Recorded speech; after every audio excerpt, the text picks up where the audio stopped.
for a girl or a boy who has seen a bad marriage, or who has seen a double life marriage, as we call it, a hypocritical marriage, where on the front something was there and in the rear something else happened.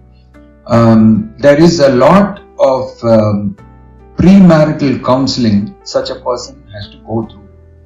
First of all, they must know what is the blueprint, what is God's heart for marriage. And once they are very clear about it, the fear element, writing it down and then bringing it to the cross and asking God to remove that fear.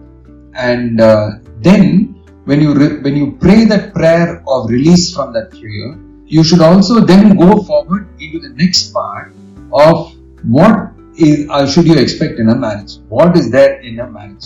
So that when she meets somebody, that will be her first thing to ask and find out whether this person also looks at marriage that way. We are in times where, allow me to use that word, premarital counseling has to be a compulsory thing, because on the one side they have to get rid of what they thought about marriage. On the other side, they need to know what God's heart for marriage is. Unfortunately for us, there are all the fellowship groups that we know of, 95% of them don't give any importance. You see, we give importance to what they learn in Sunday school, we give importance to youth club, and but we miss this whole thing.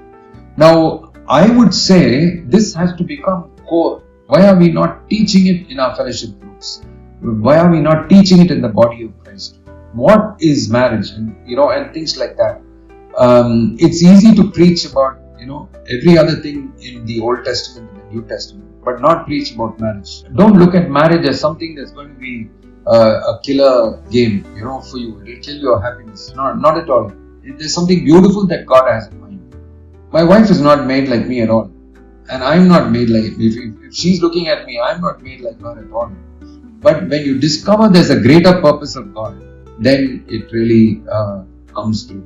A few years ago, about 5 years ago, I met with a High Court judge, and he was telling me in a very sad way the number, and he was handling family courts as part of his portfolio. He was saying, what's happening? I mean, why is this? And on the one side, he was finding it difficult to even be happy about the kind of counseling. But now that is built up. A lot of people are involved in counseling. But many people are needed to build the children who are going to get married.